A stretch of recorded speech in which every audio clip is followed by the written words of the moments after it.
أعوذ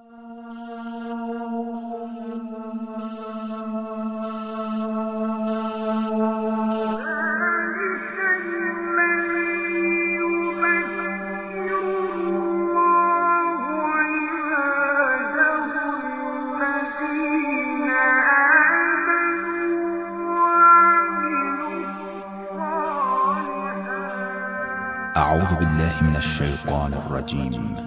بسم الله الرحمن الرحيم.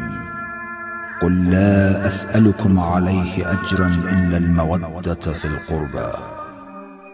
اے رسول کہہ دیجئے میں اس تبلیغ رسالت پر تم سے کوئی اجر نہیں مانگتا سوائے یہ کہ قریب ترین رشتہ داروں کی محبت کے. فداکاری. قریش کے سردار شہر مکہ میں دار الندوہ نامی جگہ پر ایک اہم کام کے لیے اکٹھے ہوئے تھے. ان کا ارادہ تھا کہ پیغمبر کو قتل کر دیں تاکہ اسلام کا نوخیز پودا جڑ سے اکھاڑ پھینکیں.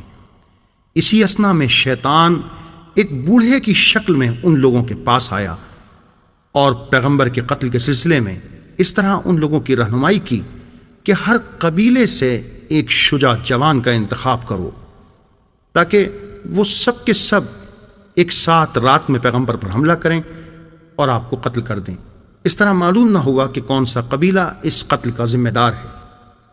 اتنے میں فرشتہ وحی نے پیغمبر کو قریش کے اس ناپاک ارادے سے آگاہ کیا اور پیغمبر کو مدینے کی سمت ہجرت کا حکم الہی دیا.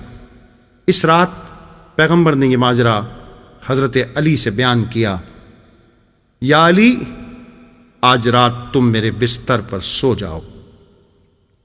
حضرت علی نے بڑے شوق سے قبول کیا.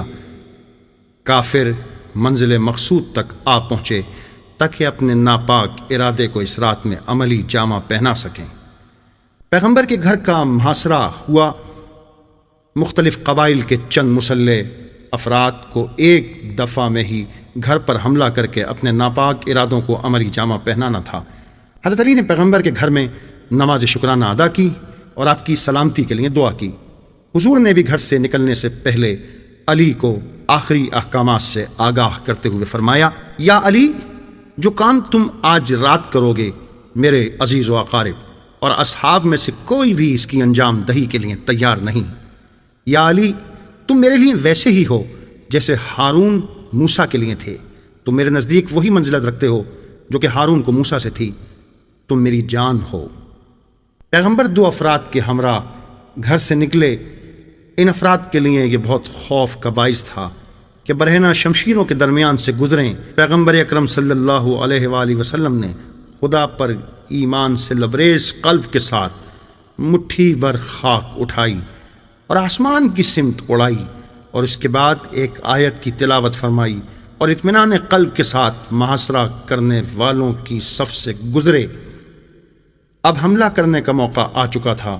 دشمنوں نے ایک دم گھر کے اندر حملہ کیا اور تمام تر نفرت اور غضب کے ساتھ تلواریں اٹھائیں تاکہ ایک ہی لہجے میں پیغمبر کے ٹکڑے ٹکڑے کر دیں.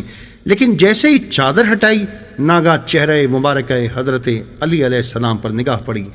وہی 17 سالہ جوان جو ہمیشہ پیغمبر کے ہمراہ ہوتا تھا اور کفار کے حملوں کے مقابل میں پیغمبر کا دفاع کرتا تھا.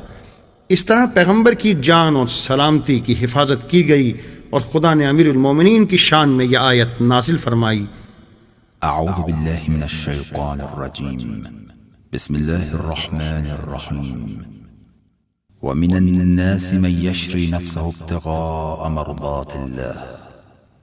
اور آدمیوں میں سے ایسا بھی ہے جو رضائے خدا حاصل کرنے کے لیے اپنے نفس کو فروخت کرتا ہے